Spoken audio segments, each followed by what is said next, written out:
Hello and welcome everybody to the SLTV presentation of the Star Ladder PreSeason Pro. This is the grand final between Balkan Bears as well as URGA. Oh, let me check their actual name. It was like East... Just 1 second. I'm so damn slow. East Cyber Kingdom. I have no idea what it has to do with URGA, but that should be their name. My name is Couchor and joining me will be Mito.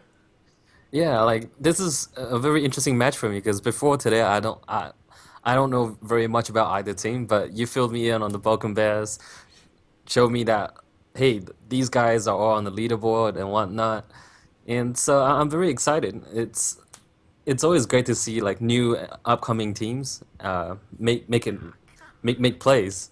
Wow, and that must be a respect band for the Meepo, right? Yeah, it must be. I'm not too sure about Jan dying because I haven't seen too much of Balkan Bears myself, like one game within the last month or so. But I mean, Meepo definitely must be. We just plays it so damn much, even in competitive matches, not just pop games. So makes sense. But Balkan Bears, they start rather standard, picking up the 3N for themselves. And actually, there's so many strong heroes left in the pool, like Lycan, Doombringer. Well, right now anything is standard. You can pick anything and be like, yeah, saw that coming from a mile away. Because don't you feel it's like it's so hard to ban certain heroes against teams anymore? It's like, yeah, you can ban this and that, but there's so many other good things that are just readily available that can be drafted. Like you mentioned, Lycan is available, so on and so there are just way too many choices. Right now, I feel like it's all about getting the correct combination so that you have good setups for yourself, as well as just being able to counteract some of the picks from the opponent's team. Yeah, it's. I have to agree that the draft has been just blown wide open with 6.8 and 6.81, of course. There's no like go-to heroes anymore that gets like 100% picked or banned like in the first phase or so. But URGA, they went for a Bane for themselves, and does that set up just the Sunstrike, or do they have something else in plan, like maybe a Mirana along the way? Well, these two heroes have really good synergy together. Bane, always a great lockdown hero, and then it sets up very nicely for the Invoker. Invoker, jack of all trades, allows you to push, split push, offer so much in team fights, and I just, it's a fairly solid start. Whereas Broken Bears, you can see the massive AoE incoming already from Treant Protector as well as Disruptor. Plus, the dual roaming capabilities of these two heroes is actually pretty darn strong. An easy glimpse into a Leech Seed, and then like the hardcore right clicks from the Treant Protector during the early game is something, a force to be reckoned with, that's for sure. Yeah, it definitely. I just can't help but smile when I look at URGA's like picture, like profile picture or whatever you call it. Oh, Oh man. oh. So it's Teletubbies, and whose face is that on the picture? I know that he's holding Aegis, but I can't see the face. Well, it's nobody I recognize. Maybe it's like one of their own teammates, or I don't know. Ah, it's like the road to TI5. Oh, yeah, pretty much. Well, there are just so many teams that want to be able to eventually get into TI. It's like a dream for most hardcore Dota players. Well, man, when And it's fucking $10 million, it has to be the dream. oh man, it's crazy how the prize pool just keeps on like quadrupling every single time. It's like okay, the second place from of this year will earn more than the first place of last year. And that's just crazy. It's absurd. $10 million prize pool. And after ESL, there's another Chinese tournament that's gonna happen in a football stadium as well. This is just goes to show how big Dota has grown. Indeed. Well, it's only good for the viewers, us casters, and well, everybody involved as well, especially the teams who just get way more money, more sponsors getting attracted as well to the game. But coming back to this actual game, the bans, the Darkseer and the Brewmaster by URGA, with a Tide and Mirana by Balkan Bears, but actually URGA, they pick up a lone druid for themselves. So is it gonna be their offlaner, or do they even plan to run a safe lane one? Oh man, it's hard to determine right now. But I feel like URGA's lineup is very focused on the laning stage. It's gonna be a lot of tiny, small scale ganks from because Lone Druid, naturally you want that hero to sit in the lane, you want him to farm up, And if you do place a lone druid in a safe lane, that allows the supports to rotate quite easily because, hey, lone druid is gonna win what 90% of the matchups given, and when you're free to roam as supports because you don't have to, I mean, you just have so many more options to play with. Even a Bane Soul Elemental solo roaming, it's pretty potent because you've got the global sunstrike anywhere. Like Bane can just walk around, see someone, sleep, sunstrike, and then wow, brain sap. That's also pure damage. Both sunstrike and brain sap are pure damage, so that's pretty darn crazy. The amount of damage output during the early game, and at the same time, Invoker can push a lane very effectively once he has double Forge Spirits, and Lone Druid, needless to say, his bear does extra damage to towers, so. I feel it's going to be focused on the laning stage for them and just being able to apply pressure on all three lanes at the same time. That's where the advantage lies so far with the first three picks. Yeah, I mean, they definitely have a really solid lineup so far. Whereas Falcon Bears, they just have their two supports and really haven't given away anything about the rest of their draft. And so far, they actually have only 30 seconds or so left in their bonus time anyway to make their decisions. And are they gonna like combo up the Disruptor? Well, they pick up a Weaver at the moment, and I'm not too sure how fond of I am with that pick. Justin Weaver. Weaver is actually not too bad against Lone Druid, especially with the Treant Protector healing Weaver up. You just completely ignore the bear, Tsukushi over. As long as there's no sentry wards, you can just dish out so much damage to a Lone Druid 1-on-1. But that's assuming you're in that 1-on-1 matchup. But I don't know how this Weaver synergizes, just like you said. It's somewhat questionable in my opinion. Other than putting the Weaver up against a Lone Druid for the 1v1 matchup, I can't think of anything else. Oh man, I mean, I definitely understand the Tree and Protector just being able to tank up the Weaver a little bit with the Living Armor. Of course, Treant can do that to any other hero as well, so. I mean, yes, Weaver can tower dive a little bit more easy than other heroes could with his Tsukushi, but still, But I guess they are really thinking of maybe going 1v1 against Lone Druid. And actually, if Balkan Bears think that the Lone Druid is going to be off lane, do you think Balkan Bears might be actually setting themselves up for an aggressive tri lane? Ooh, aggressive tri lane. By the looks of it, URGA might be going for the aggressive tri lane. Now, it just goes to show, like, your Bane sets up pretty much everything in their lineup. I mean, your static link isn't going to cancel the sleep, the nightmare, which just guarantees you to be able to suck up so much damage. Um, this is going to be fairly interesting. URGA, I feel like right now they have the laning advantage just because they picked such a lane dominant hero. But I forgot to mention, Disruptor is a beautiful hero up against a Bane Elemental.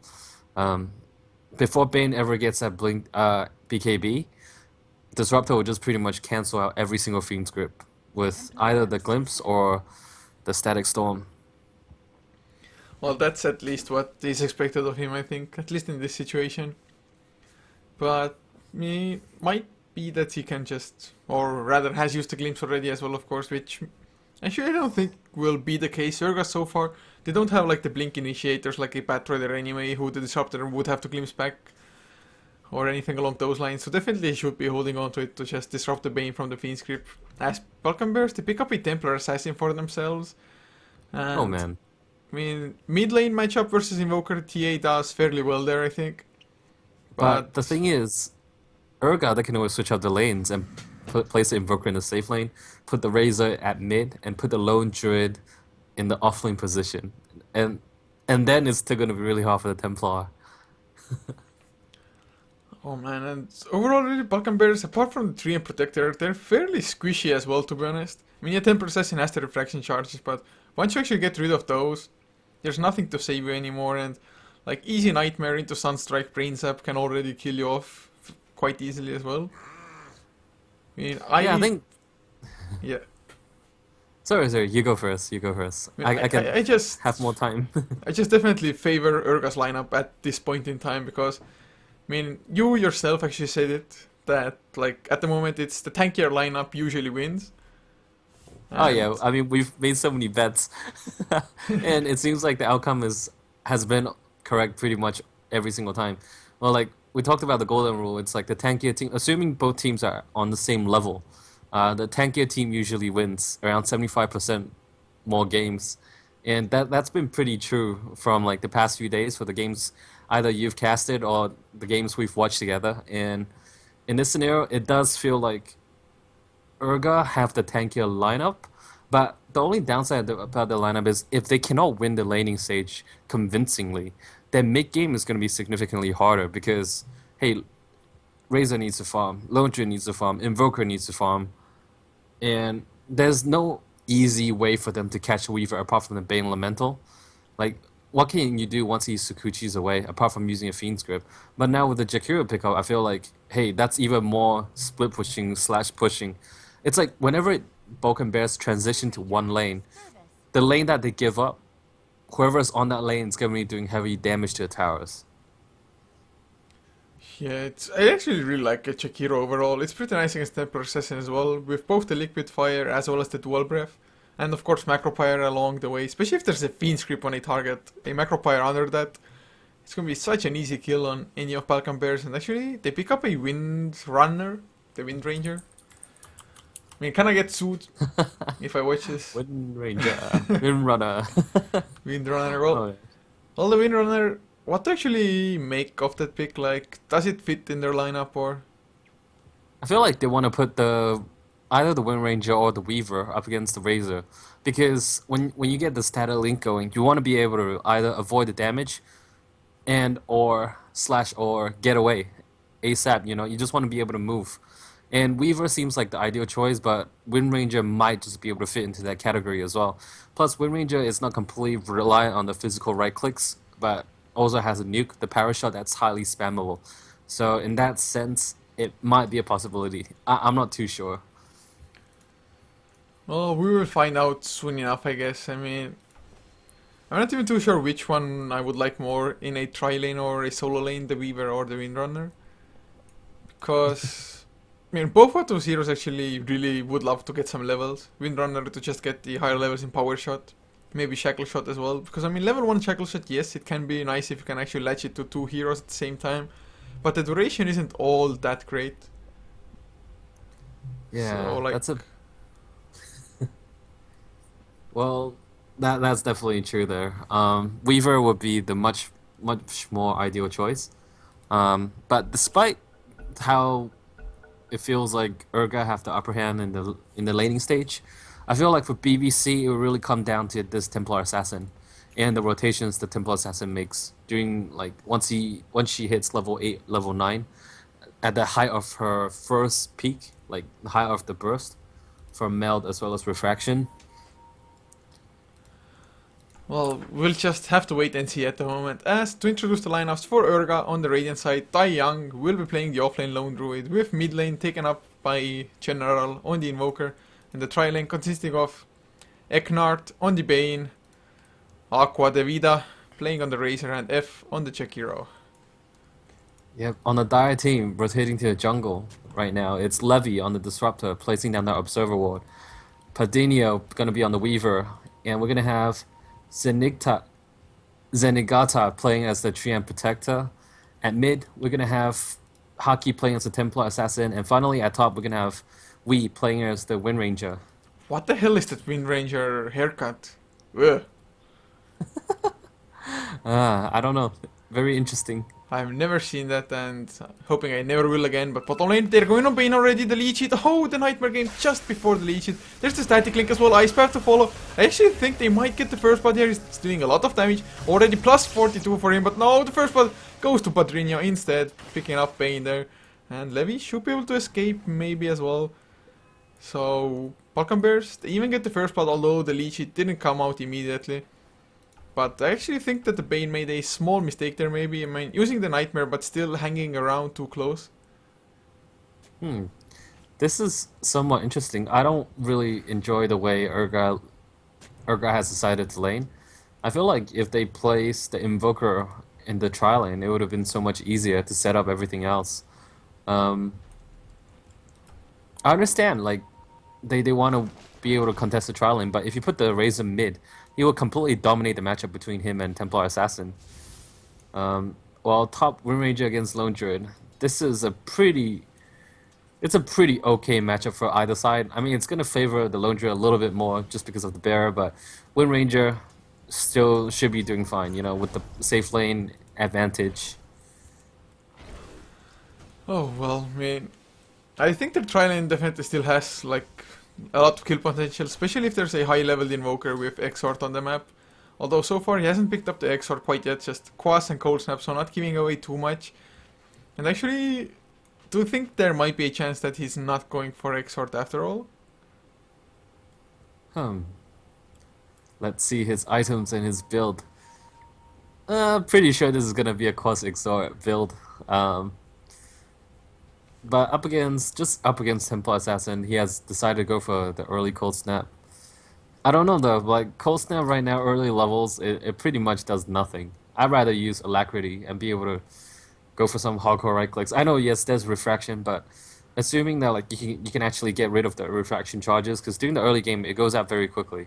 Like level 1 refraction, that's only 3 instances. If you burn out the 3 instances, then you turn on Alacrity and you hit like a truck and you hit fast. I feel like that's a much better way to zone out the Templar Assassin. Or you can pair up the Alacrity with the Cold Snap. And that would just totally get rid of the refraction charges. I mean, wouldn't like just going for straight up Exort and be a little bit better, get the early last hits, although so far he's 4 and 0 anyway. So got a perfect creep score on the first wave, I guess, and I mean, guess you don't need a Exort extra bonus damage if you just nail on the last hits anyway. Yeah, let's see. The creep wave is pushing, which means he probably got a really good block. Actually, no, this couldn't have been a good block. It probably was. He blocked too much, and then the opponent creep wave died under his tower, and that's why the second and the third waves pushed out really far. So he was able to secure the first wave because it was on his high ground. But now it's going to be the Templar Assassin's turn. You know, it's going to be pretty okay. I feel like Templar really dominates this matchup around level 5-ish. Because, I mean, that refraction charge is just too annoying. Well, at least Exort Invokers do have the Force Spears to help out a little bit with the refractions and just getting your own last hits as well as trying to harass the Templar out. But I have to agree, the Templar probably, once he gets more levels, like into Meld as well specifically, probably will have the upper hand there, but Invoker, if he gets a early enough start, he'll still be pretty fine there. Man, this Trilane versus Trilane is quite interesting. It's just look at how far back the Treant Protector is standing. But I'm pretty sure if the creep wave ever is gonna push out, the glimpse is gonna be used to bring someone back. But right now there's no levels into the glimpse at all from Levy. Well, they go for the kinetic field, kind of weirdly done to be honest by Disruptor at the moment. It's not like they had any potential to just lock them down in it. And Treant Protector isn't level 2 yet either. So I would think that they at least want to have living armor before they start timing towers. Well, looking at top, it feels like, wow, right now, we definitely has a much better time with 9 last hits and 6 denies. Whereas the Lone Druid only has 7 last hits and 2 denies. Not quite what I expected. Well, I think it's going to get even worse if we just goes for the early on face boots on the Windrunner.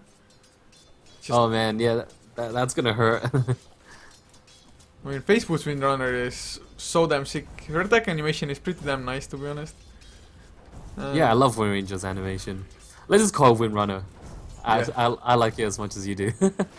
I mean, I just got bashed by Bottom, Hefla. bottom. They want to go on. Oh, the Static Link actually came out, so Razor might stay alive. Padrino easy gonna chase him down. Never mind, doesn't even need to dive all that far. Just the last right clicks with the Swarm being already activated, and of course the Cheminate attack. Think they can go for more the Kinetic Field? Oh, doesn't catch Eknart. But still, I mean, 2 kills for Balkan Bears on the aggressive tri-lane. I mean, it's a huge success thus far. Oh yeah, getting 2 kills in the trial lane, that's what you need if you're gonna go aggressive. But seeing that they did block up the pull camps, it's pretty okay. You're forcing the opponent to stay in the trial lane, and if anyone makes any rotations, it's gonna be blatantly obvious. Oh, look at General Wex Invoker. Oh wow, so he doesn't want to support his teammates. Yeah, I mean, I thought like Well, I was looking and thinking about the trial, and I was like, okay, Bane is level 2, has the Nightmare, Brain Sap, so I started thinking about the true damage. I was like, oh, they have the Sunstrike as well. Looking at the Invoker, oh, no they don't. So actually, that Oh, I wow. think sets the tri lane back quite a lot there. But that's that.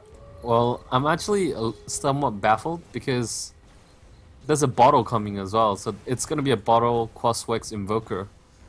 I don't know. Normally, when you see people play Quaswex Invoker, they go for early Blades of Attack so they can upgrade into Face Boots and guarantee secure the right-click damage ASAP. But in this scenario, I don't know. I'm really questioning the bottle. Maybe you can prove me wrong, but I just don't think Quaswex Invoker needs a bottle. You can get all your mana back from a good EMP, and your regen, needless to say, just the Quas reagents is more than suffice. I've got no idea what the idea behind that was, but he's going for the Cold Snap Harass, but easily melted out the last right click there. And of course, this Yeah, is plus it's a really regen rune. Yeah. He can just take as much harassment as he possibly wants because there's no Sunstrikes to actually snipe him in the end anyway. So, I mean, Oh, man. Vex, I don't really see the strength of the EMP that much at all. I mean, Weaver probably is going to be able to escape the EMP anyway. Although, if it actually catches the Weaver, yes, it's a really nice spell, but just taking too much of a chances. Padrina, he wants to go aggressive. There's the Nightmare. Will there be a static link? They have the sentry down as well, but Weaver, he should be fine. Actually, 4 seconds still. Plasma Field coming out as well. A little bit more right click damage. He might burn down the last right click. Oh my god. 16 HP. Padrino almost paid with his life because he actually went way too deep there, but in the end, nothing lost. Except some farming time. Oh, what's happening? Ice Path, just in case. I don't know. I feel like if they had the Sunstrike just then, that would have definitely been a kill. You know, like 16 HP. No matter what level your Sunstrike would have been, that would have guaranteed a kill. Quaswex Invoker, in this game, I understand, like, okay, the priority is to get farm on Razor and Lone Druid, so you need someone who can initiate. And if you look at URGA, the lineup, the initiate, if they don't have the Quaswex Invoker, it's heavily reliant on that Bane Elemental.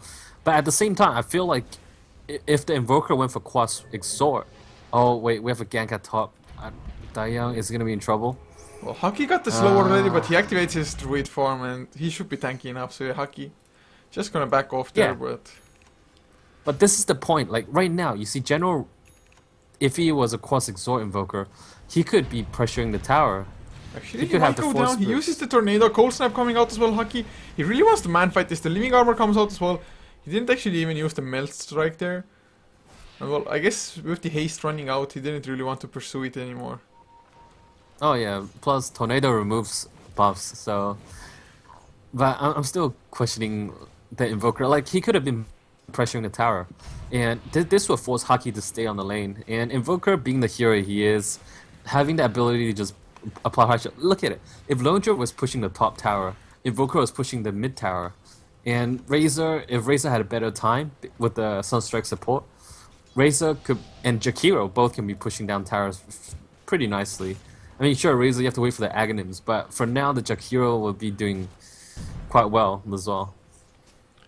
Oh man, actually looking at the top lane for a while, the Lone Druid actually has the upper hand so far, 33 and 15 compared to 24 and 11. And the Spirit Bear also has face boots now, so actually can harass V quite efficiently there. Especially with that Orb of Venom of his. So Lone Druid farming up really well, as is the Invoker, although he has the Vex. 39 and oh, he's actually TPing bottom lane. Bane already got 1 kill on the Treant Protector. And I think this TP from the Invoker was maybe a little bit too fast. Oh well. Oh, At least they got They a want to kill. go again. Bane might be in trouble, Padrino. He went for the harass, but now Levi stunned up by the Ice Path. Padrino still going for Aqua Devida, and they're gonna get the kill on the Razor. Levi, though, he's gonna lose his life as General makes his rotations back on Padrino now. He's on the run, 1 more second. Sukuchi, but the Tornado catches him. Do they have enough? Yes, they do. And well, I guess the Invoker's rotations in the end still worked out. Wow, that was some very nice plays. He's proving me completely wrong. I mean, my curse holds true. Every time I say something, it's gonna backfire on me. So Invoker just went bottom and bullied the Charling. Well, I still think that they could have set up kills way earlier as well, with him being like Exort. Yeah, I feel like they have plenty of opportunities to get kills. But, well, it is what it is, and he's making it work as a crossflex invoker with a bottle. Well, actually, mid lane they're going again. Hockey EMP actually does connect just on the edge. Had one more bottle sip, but still getting the temper assassin out of mana is pretty damn nice. And lasted twice though. Just the invoker, he rotated away for like what, minute and a half maybe.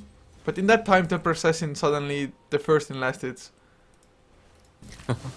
Well, that's Ooh, the glimpse on Razor. Actually, they might get the kill as well. There's so much damage output there, and they do get it with the Sukuchi to finish it up.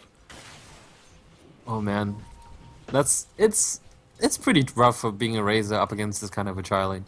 No matter how you run, it's like if the creep wave is pushing out, you know you're gonna get glimpse back, and it's so hard to position yourself other than just being really really far away and hoping like you can't do anything unless your teammates come over to support you.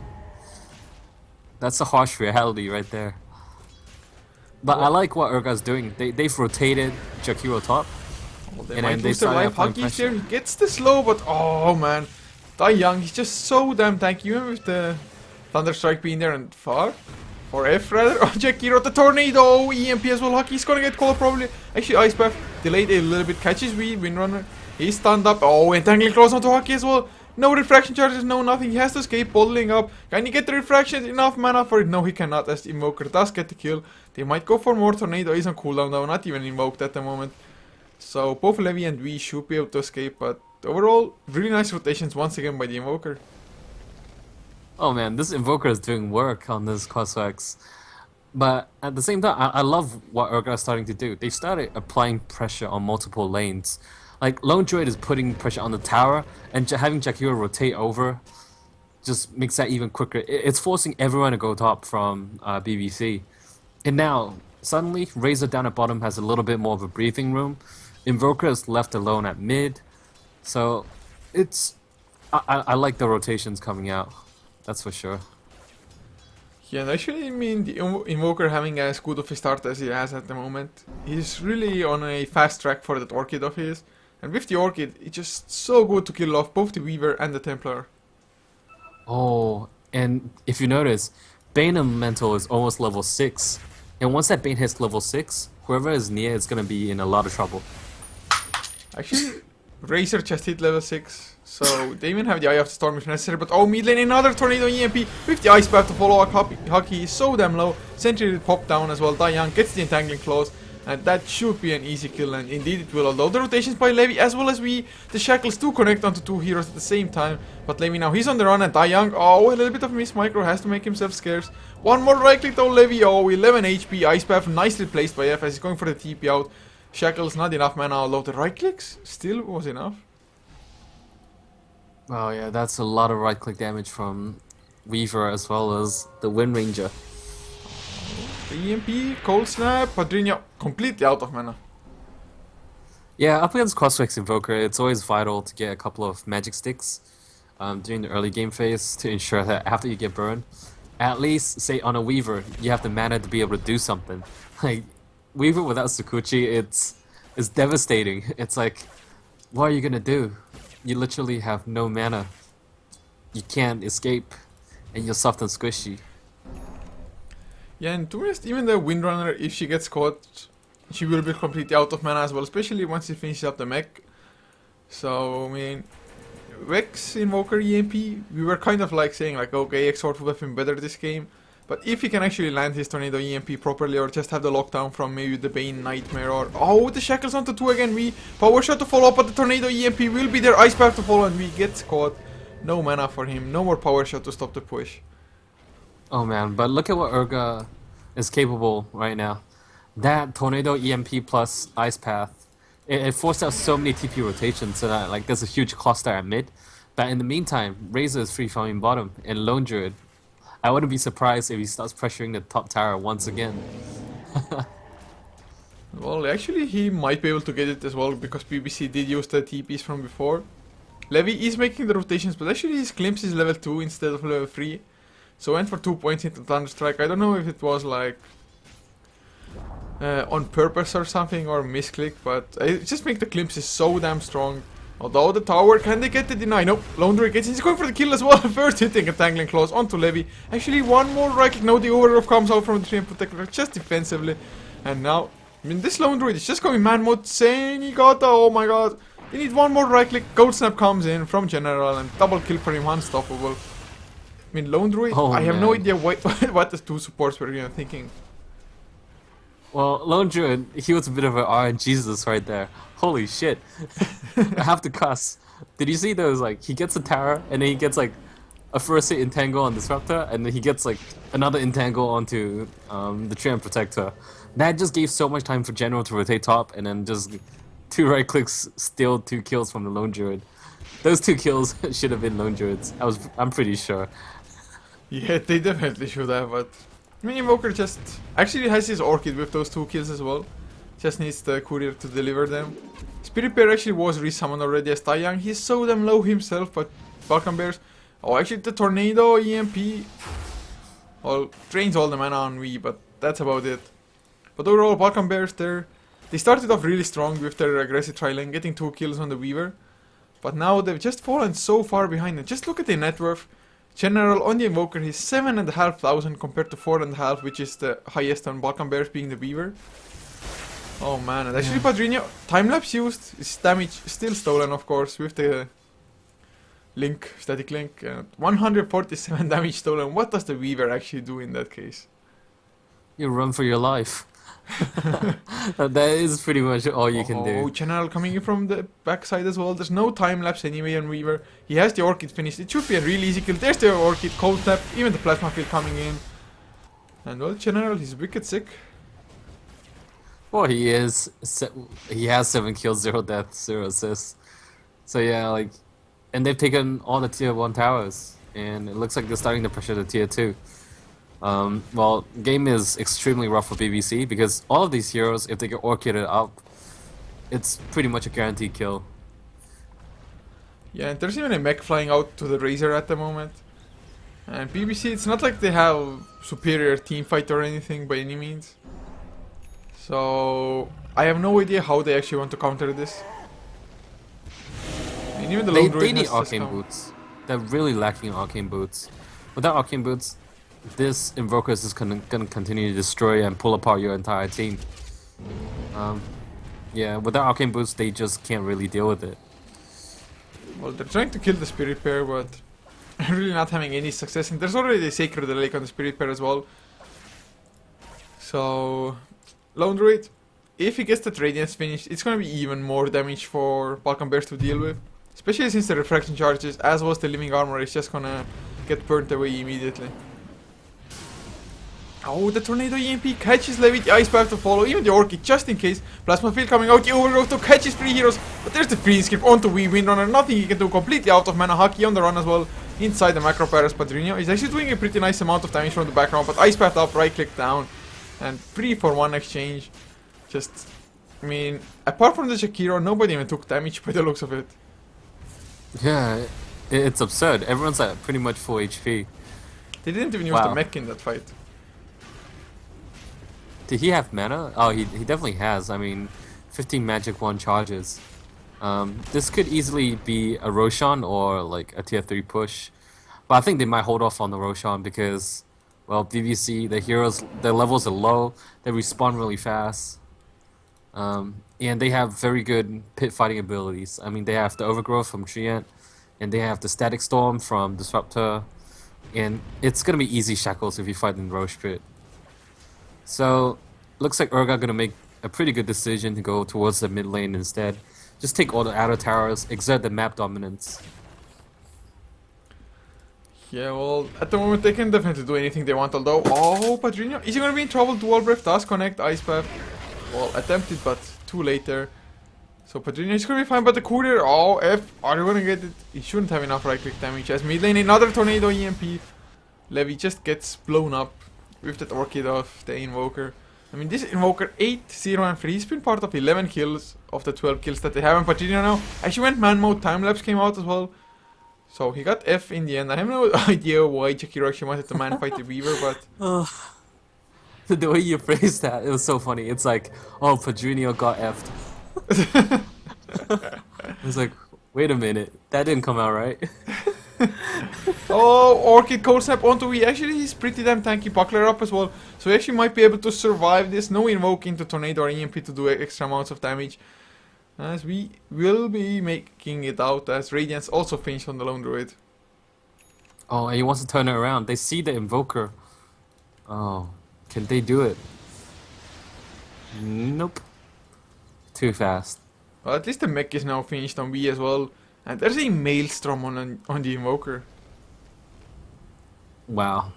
This Invoker is unbelievably fast. 20-minute with Orchid and Maelstrom. But he does have very low HP. Oh, the Coast was static storm kinetic field. Double centers, but they don't catch them.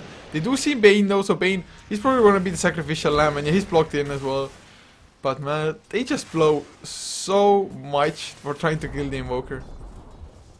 Oh man. Yeah, it's also like just how fast the Invoker reacted. He was like, oh, instant reaction, instant ghost walk, get out of trouble. Oh, but now he might, yeah, he's definitely caught here, but he might take down Levy first.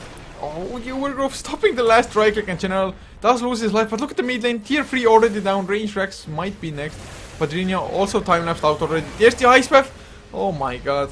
With the Macro Pyre, just way too much damage. Range Rex do fall, the melee probably will stand, but I mean, 20 minutes in, URGA, they're just in such a dominant position, although Windrunner did get 1000 gold from killing the Invoker. Wow, the crazy pushing power from URGA, it's definitely paying off. And if we look at Razor, he has the money to buy up the entire Aghanim Scepter, which he does. So that's flying out right now. Holy crap, the pushing power from Lone Druid, from Jakiro, plus an Aghanim Scepter Razor, that's just through the roof. The roof is on fire. Oh man. Oh yeah, it's definitely on fire. Just look at the graphs. 14,000 gold lead for URGA. 7,500 XP. Did drop down a little bit with Invoker's death. But I mean, 20 minutes in, it's just such a sizable lead, and they're not done yet because they're even smoked up at the moment. Just looking for a target for the Bane to Fiend's Grip. Yeah, and this Jakiro is just gonna sing you a song of ice and fire while he makes his way towards that throne. Oh yeah. References made. Not bad. Indeed. I've been thinking about it for quite a while. I was like, am I gonna crack this one? And I did. Well played, good sir. Well played. Thank you. And the siege continues. Yeah, I mean, BBC is gonna lose their last outer tower at the moment. Don't think they can actually stand up to the push of URGA, especially since the Spirit Bear is just tanking it up in the front lines. Even a plate mail on him, so it takes way less physical damage. Oh, Tornado EMP will catch V, the Orchid, but a little bit too late. A nice force F by V as well, gets him back to safety. But he's out of mana, has to go regen, and URGA, they can just go push into the high ground in the meantime. Wow. Now, oh, the Static Storm actually catches the Razor, but it's just so damn tanky anyway. Oh, the Ice Path, Hockey, will they go on it? Will they get the Entangling Claws? Of course they will, with the Fiend Script to follow up. URGA just a little bit too late as the Plasma Field was already activated from the Razor. Tower goes down, Rex probably gonna be next. EMP, Tornado, Ice Path onto V. They need a little bit extra to Wall Breath, actually not coming out F. Attack animation or spell animation way too slow as Tai Young now. He's just tanking it all up. Padrino time lapses back out, but immediately back to the base for him. Hockey goes down, another Ice Path onto Senigata. And yeah, that is GG called as URGA. They tie up the series, although Falcon Bears, they did come into this best of 5 with a 1 game advantage. But suddenly it's a best of 3.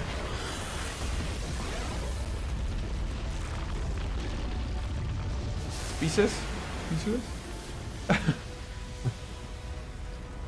Mito, did you just drop out? No. I'm here. You couldn't hear me? Hello, hello? No, I can now. Wow, both teams don't have an MMR. Oh, I don't know why this is. Maybe it's because it's not actually a ticketed match or something. But all this was only game number 1. At least 2 more games left as the series is now 1-1. So whoever gets 3 wins, of course, will take the series. Falcon Bears definitely trying to come back a little bit stronger since URGA, they just looked so strong throughout the game. Yes, they struggled a little bit on the tri lane early on, but other than that, they were just so solid. Definitely. And I think the game 2 lobby is up, so the game shouldn't be too far away. Yeah, just Hurrah. a few songs in between. And of course, if you liked us, be sure to follow us on this channel, HeflaTV2 and Heflamok, as well as all our social media, which you can find below the stream anyway.